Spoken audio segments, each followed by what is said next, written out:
I have kept the record for 400 years, and I have never before had cause to record my own foolishness.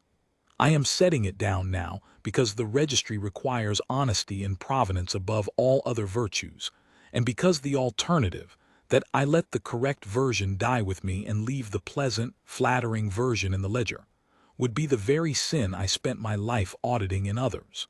So, here is what happened aboard the unbroken ledger.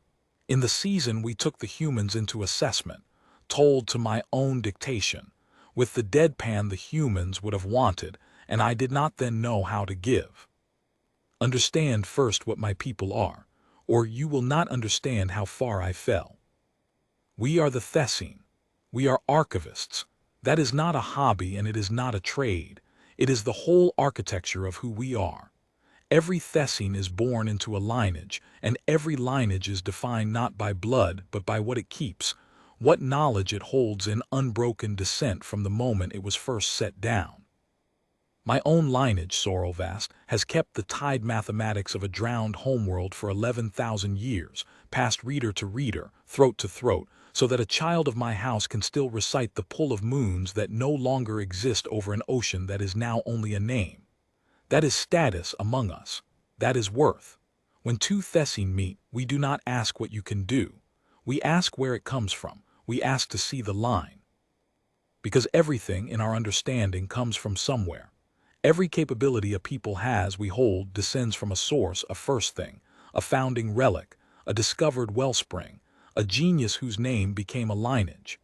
The Cassinar have their perfect instrument, sealed in vacuum, from which every one of their flawless machines is a copy of a copy of a copy. The Alain have their first hearth. The Viharn keep the skull of the one who taught them to read faces. To be a civilization in the Thessene understanding is to be able to point and say, there. That is where we come from. That is the source. We built the largest instrument of governance in the near stars on that single principle. We are the registry. We assess a species. We trace its greatness to its origin. We file the origin, and thereafter we know precisely how much that species is worth and precisely how it might be undone, because a thing with a source can always, in the end, be cut off at the source. I tell you this so you will feel the full absurdity of what I am about to describe, that I, Corvinth Sorovast, third auditor of provenance, keeper of a drowned world's tides, was assigned to trace the origin of the human species and could not find one. Not could not yet. Could not, full stop. There wasn't one to find. They came aboard the unbroken ledger, 11 of them, a small delegation, which we took as an insult and later understood was simply all they had thought necessary. We had expected relics. Every assessment delegation brings its source, or a certified fragment of it, or at the very least a sealed genealogy attesting to it. You do not present yourself to the registry empty-handed any more than you would present yourself to a tide court without your line. The Cassinar delegation, generations back, had brought a single screw from the perfect instrument on a velvet bier carried by 4 bearers, and we had all found that appropriate. The humans brought a folding chair, several cases of a soft white mineral they called chalk, and a man named Emmett Ross. I remember thinking he had been sent to carry the relic. He was not young, by their reckoning, gray in the fur they grow on their heads, a slowness in the joints, and he had the unremarkable, weathered face of a functionary who has done the same modest thing for a very long time. His title, when we asked for it, was instructor. We filed this initially under the assumption that it was a religious rank, a keeper of the source, and treated him accordingly, which is to say with the wary courtesy one extends to a foreign priest. He seemed amused by the courtesy. I did not yet know him well enough to know that he was amused by almost everything, in a low, unbothered way, like a man watching whether he has seen before. The Hall of Origins is the great chamber at the heart of the ledger, a vault of provenance glass rising into dark, every pane a filed lineage lit from within, so that to stand there is to stand inside the collected origins of 200 civilizations, each one glowing with its traced descent. It is the most beautiful place my people have ever made, and I loved it more than I loved anything.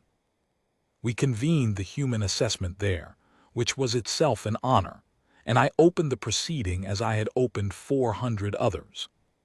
"Instructor Ross," I said through the recitation of the hall, "the registry welcomes the human provenance. Present your source." He looked around the vault for a while. He seemed to be genuinely admiring it, which I will admit warmed me because I admired it too. Then he said, "Present my what now?" "Your source," I said. "The origin of your people's capability. The first thing. Every delegation certifies its source to the registry. From it we trace your descent and file your standing." "Ah," he said. He rubbed the gray fur on his jaw. "We don't have one of those." There was a sound in the hall. It is difficult to render a thessing sound in a human account, but the nearest human word is tittering, the small, involuntary, dry noise a room full of scholars makes when someone has said something both incorrect and slightly pitiable. My co-auditors made it. I confess I made a little of it myself. It was not cruel exactly. It was the noise of experts hearing an amateur mistake and finding it, for a moment, endearing. "You misunderstand the request," I said kindly, because I did think I was being kind. "I am not asking whether your source is grand. It need not be a perfect instrument. Many young peoples have modest sources, a first codex, a founding academy, the tomb of the one who first smelted iron. Whatever it is, present it and we will file it honestly. There is no shame in a small source." "There's no shame in it," Emmett agreed.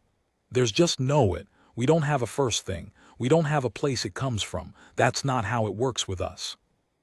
I remember the exact texture of my certainty in that moment, because I have spent a good deal of time since then examining it, the way you examine a bone that broke wrong.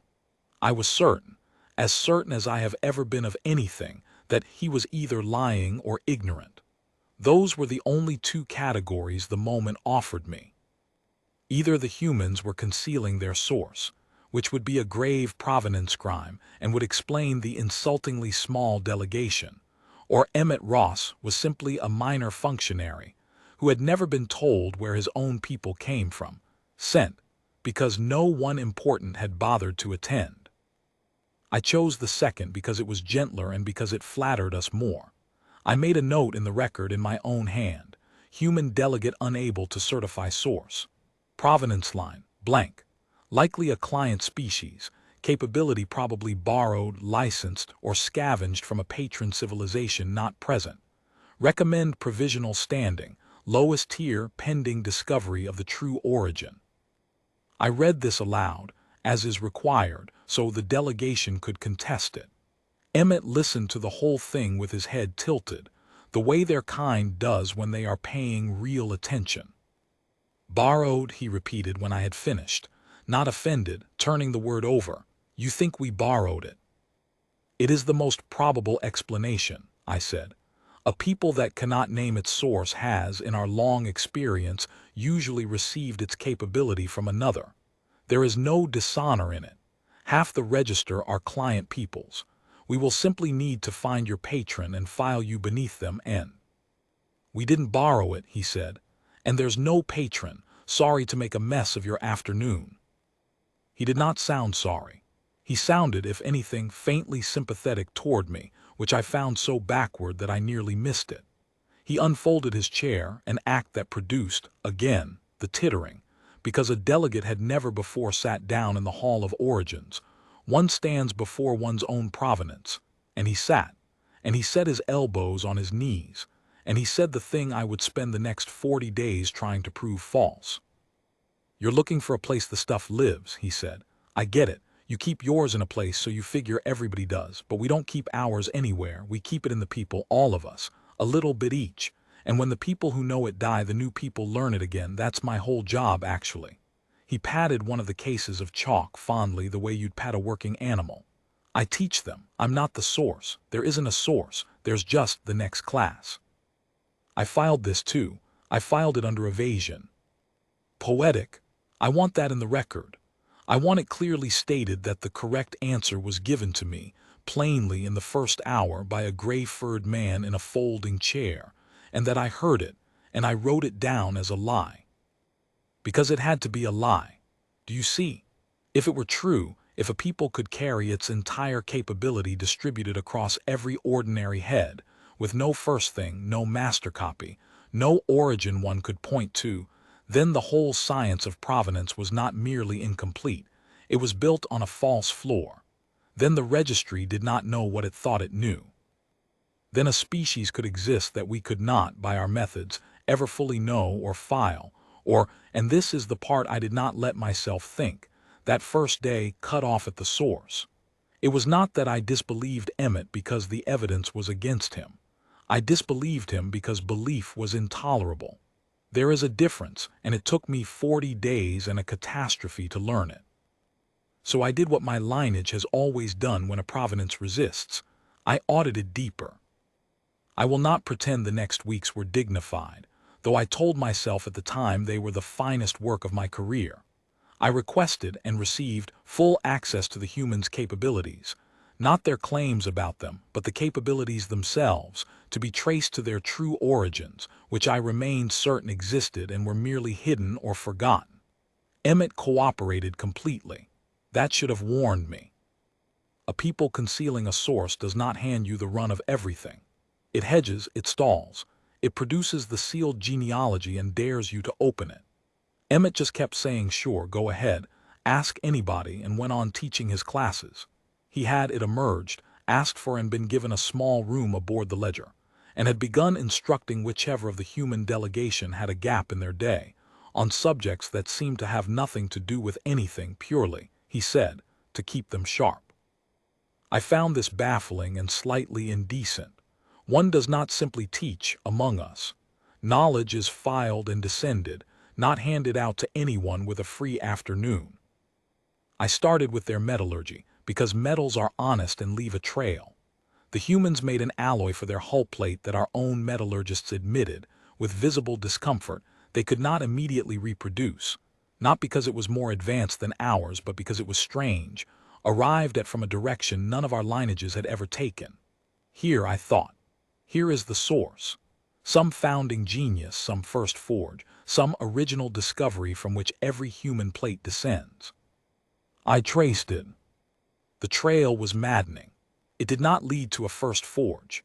It led to a human named Okonkwo who had refined it, and Okonkwo had learned the base of it from a woman named Petrova, who had improved on a method from a man whose name was not even recorded because, Emmett explained when I complained, he'd published it freely and everyone had just used it and built on it and half forgotten whose it originally was. There was no master. There was no sealed formula. There were 40,000 people who each held a piece and taught the piece to the next 40,000, and the alloy was not descended from a source. It was converged upon, again and again, by people who kept re-deriving and improving it because none of them owned it and all of them needed it. When one of them died, the alloy did not degrade. Someone else already knew it. Several someones. They had never at any point been more than a class or two away from reinventing the entire thing from scratch. I filed the metallurgy under diffuse, origin unrecoverable, and told myself the medicine would be cleaner. The medicine was worse. At least the alloy had a few names attached. Their medicine was a hydra. I would trace a technique to its origin and find not an origin but a thicket of origins. The same discovery made independently by unconnected peoples on their crowded homeworld and then merged, argued over, refined by open contest, taught in 10,000 schools to millions of practitioners, each of whom improved it a little and taught the improvement onward. There was no first physician. There was no relic. There was a practice, held in common, endlessly retaught, and when I demanded of Emmett where it was kept, the true version, the certified one, the copy from which the others descended, he looked at me for a long moment with something I did not then have the humility to recognize as pity. It's not kept, he said. It's known. That's different. You keep a thing so you don't have to know it. We know it so we don't have to keep it. That is not possible as a permanent arrangement, I said. My composure, I will admit, was thinning. Knowledge held in living minds decays. Minds die. Without a certified source, a master copy, the practice would drift, degrade, and within a few generations be lost. Every serious civilization holds its knowledge in a source precisely so that it cannot be lost when the knowers die. You are describing a system that should have already collapsed. Should have, Emmett agreed pleasantly.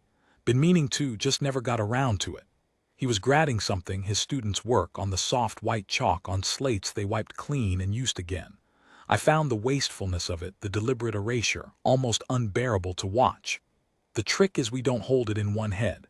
We hold it in all of them, overlapping. You lose a knower, you've still got 100 others who know the same thing, and they teach 10 more before they go. The practice doesn't drift because everybody's checking everybody, all the time, out loud, forever. It's noisy and it's redundant, and it wastes a tremendous amount of effort teaching things over and over that a filing cabinet could hold once. He wiped a slate. And it never, ever dies. You can burn every book we've got and we'll have it back inside a lifetime, because the books were never where we kept it. I want to be precise about my error here, because a vague confession is a coward's confession. My error was not that I failed to hear him. He explained the entire thing to me, correctly, more than once, with patience. My error was that I had a word for what I was and no word for what he was, and I could not believe in a thing I had no word for. In the Thessene tongue there is a rich vocabulary for source, for descent, for the keeping and the losing of the kept. There is no word, there was no word, until I made one later, and it is not a flattering word, for a body of knowledge that has no source because it is continuously regenerated from within, that cannot be lost by cutting because it has no place to cut, that is not kept but known, distributed across every ordinary member of a species like water through soil. I had no shelf to file it on. So I decided it did not exist, and that Emmett was describing, poetically and evasively, a source he could not or would not produce. By the 4th week I had begun to be, I will use the human word, because it is exact and my own language would flatter me, desperate. I had audited their navigation, a diffuse, converged, endlessly retaught practice, origin unrecoverable, their governance worse. I nearly resigned their agriculture, their music, which is not filed anywhere and is simply reinvented by anyone who feels like it constantly, which I found genuinely disturbing. Every trail dead-ended not in a source but in a person who had learned it from another person, backward forever, with no first thing. Only an unbroken, branching, redundant, absurdly wasteful chain of teaching. I had a stack of provenance glass panes.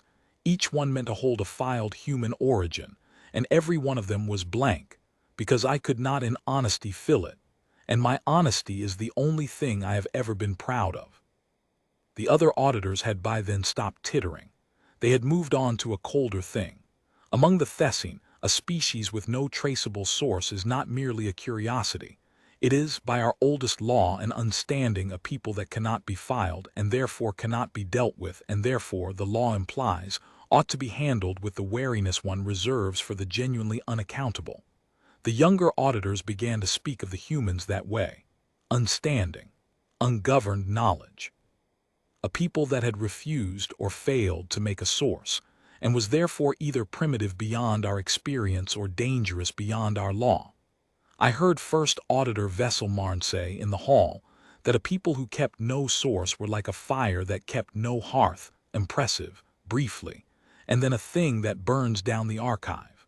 Everyone made the tittering, but it had gone hard at the edges. And Emmett went on teaching his little classes, and grading his slates, and wiping them clean. I need to be honest about the mockery, because it was mine as much as anyone's.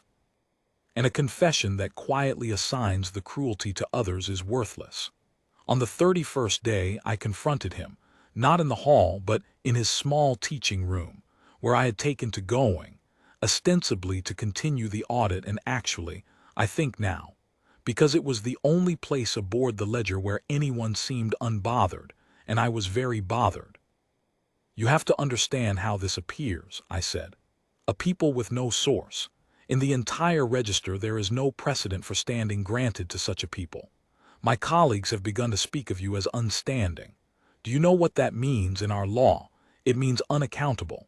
It means we cannot know where you come from, and a people whose origin cannot be known is, by our reckoning, a people that cannot be trusted because it cannot be. I stopped. Cut off, Emmett said. At the source. He said it gently. You cannot cut us off at the source because there isn't one, and that scares you, and you've decided the thing that scares you must be either fake or dangerous because those are your two boxes. He set down his chalk. I've been letting you run your audit for a month, Corvinth, because I hoped you'd figure it out on your own, and because, I'll be straight with you, I liked watching a fellow take his work that seriously.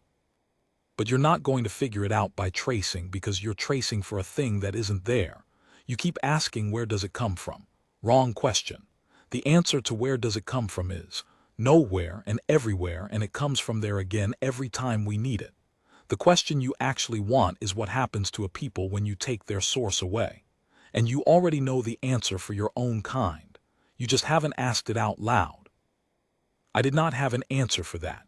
I told myself it was because the question was malformed.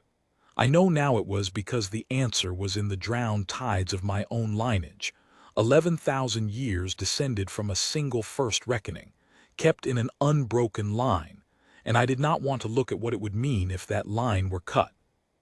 I am not proud of what I did next, though it was within my authority and I dressed it in procedure. I recommended to the first auditor that the human assessment be resolved by demonstration of dependency, an old, harsh instrument of the registry, rarely invoked, in which a claimant species is temporarily denied access to some capability at its supposed source, to observe whether the capability persists or fails, and thereby to prove whether the source is real. It is meant for frauds. It is meant to catch a client species pretending its patron's gift is its own. Cut the supply line, watch the borrowed skill vanish, and there is your proof. I recommended it for the humans precisely because I was certain their source existed and was hidden, and that a demonstration of dependency would force it into the light. Cut them off from their supposed origin, I reasoned, and either the capability would fail, proving it was borrowed, or they would be forced to reveal the true source to restore it. I had it exactly backward. I did not understand that yet.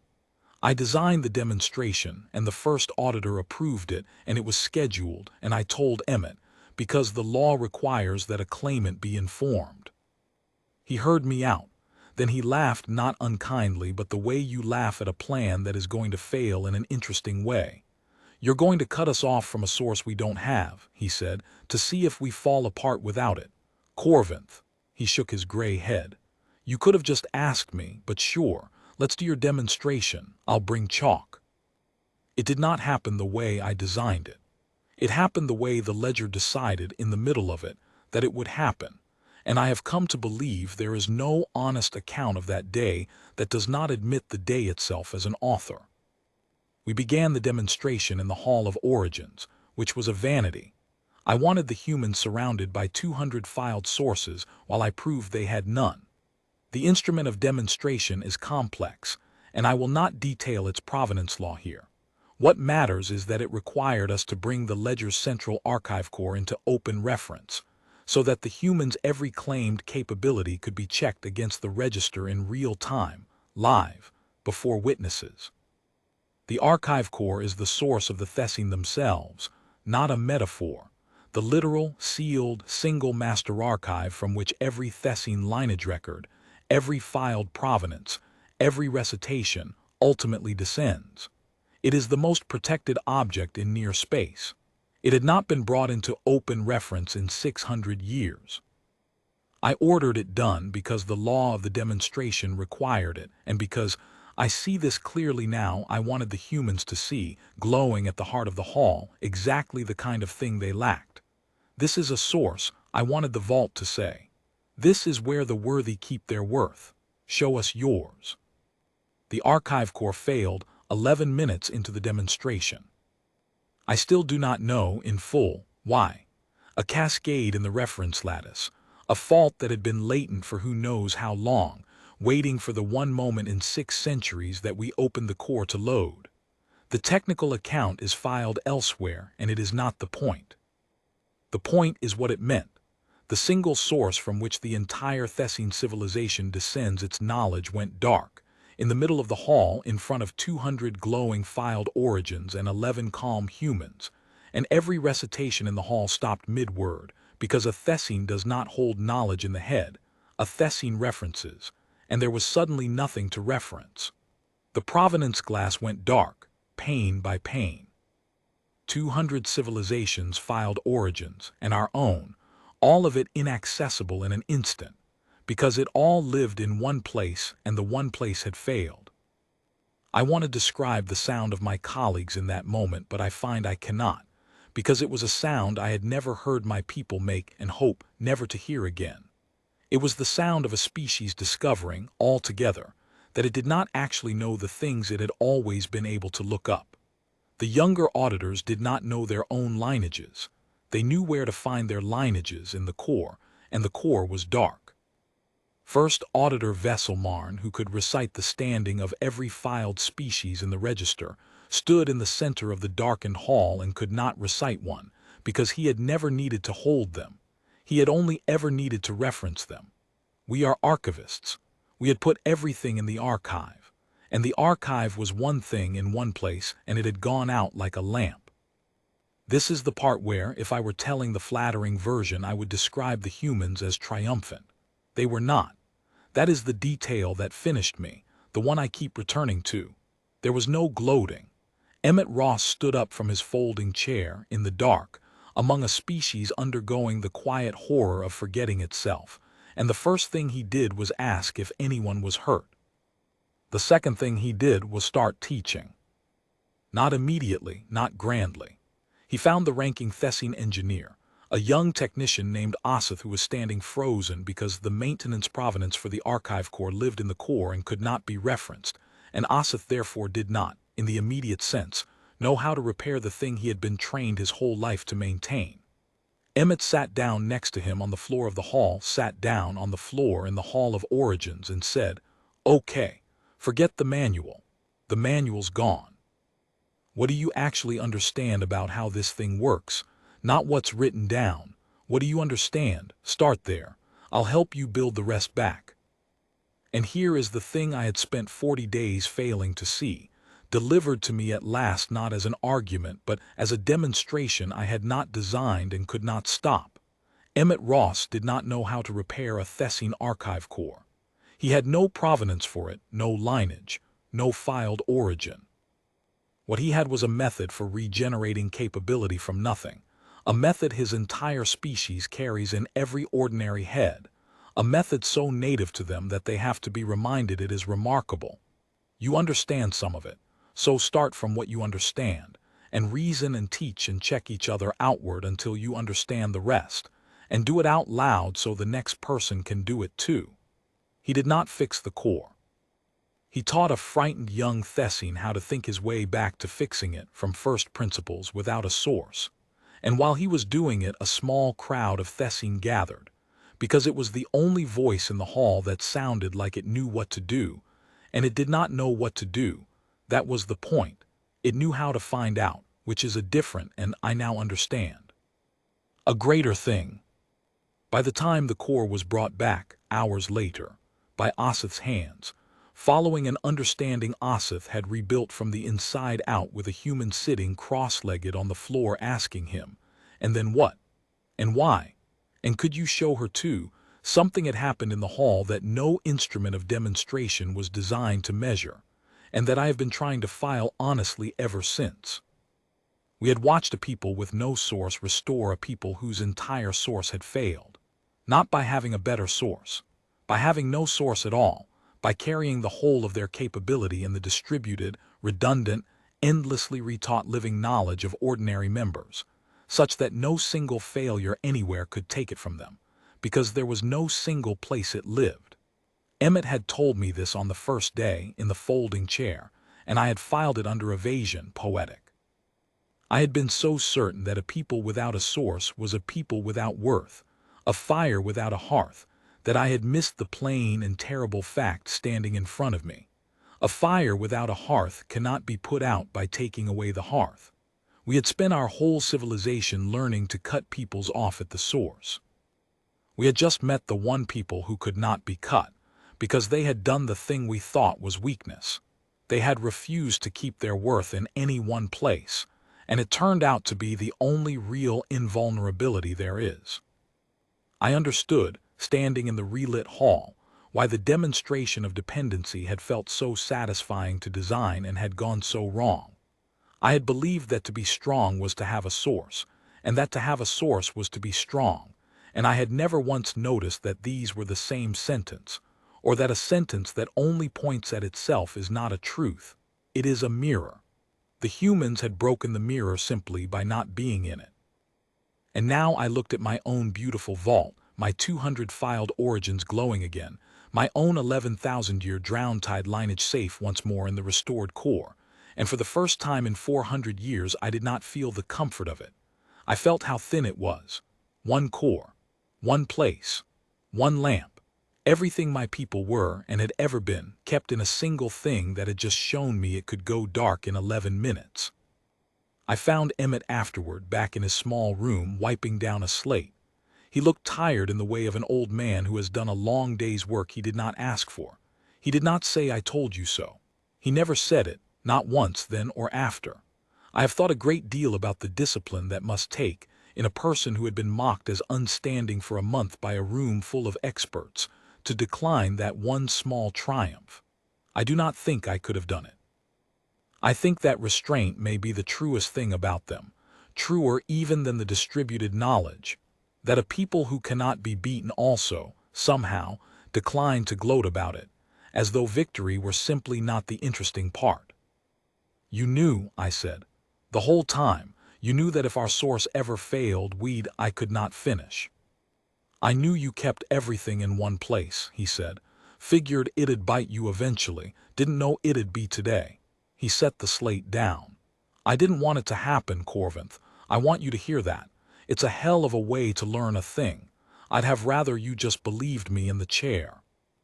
I could not, I said. I had no word for what you are. He thought about that. Then he did a very human thing. He picked up his chalk and on a fresh slate he wrote a single word in his own language and turned it toward me. Here, he said. Now you've got a word, doesn't matter what it is. Point is you make one and then you can think the thought. That's the whole trick. That's the only trick we've got, really.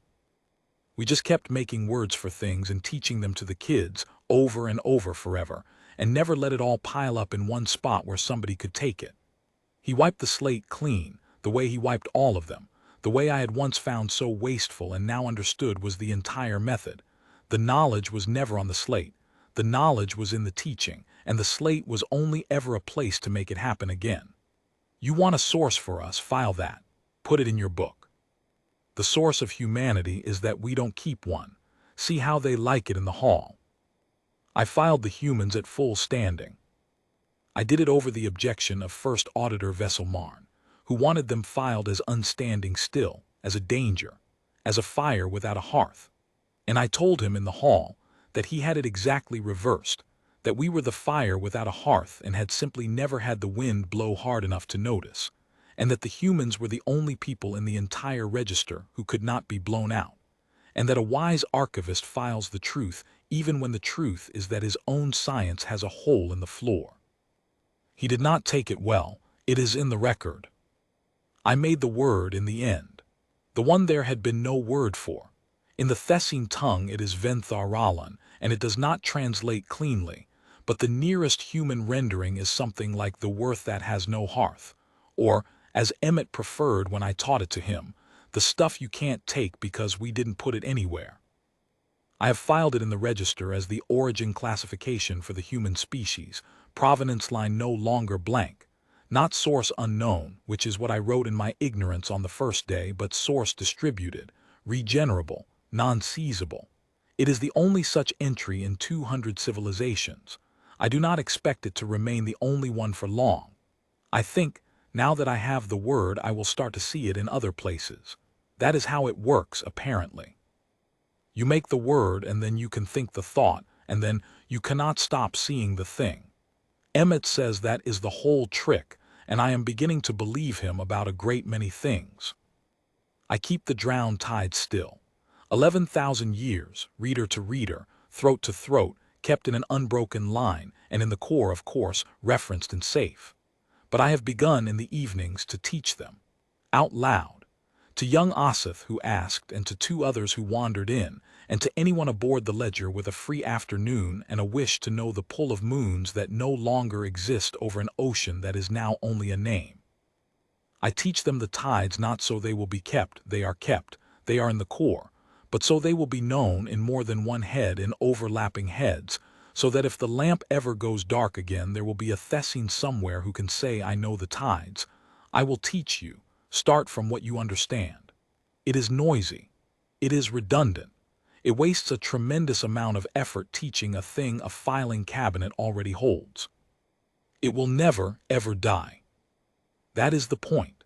I had to be shown it in the dark by a gray-furred man on the floor of my own vault, and I mocked him for a month before I learned it, and I am setting that down here in full because the registry requires honesty in provenance above all other virtues, and because the alternative is the sin I spent my life auditing in others. They had no source of power. We laughed. That was our worth, we thought, that we could point and say there. It turns out that being able to point at the one place your worth is kept is the same as showing an enemy exactly where to cut. The humans could not point anywhere. We called it a poverty. I have 30 auditors under me now learning to teach what they know instead of only where to find it. I file the truth even when it has a hole in the floor. And when a new delegation comes to the Hall of Origins bearing its relic on a velvet bier, I no longer feel the old comfort.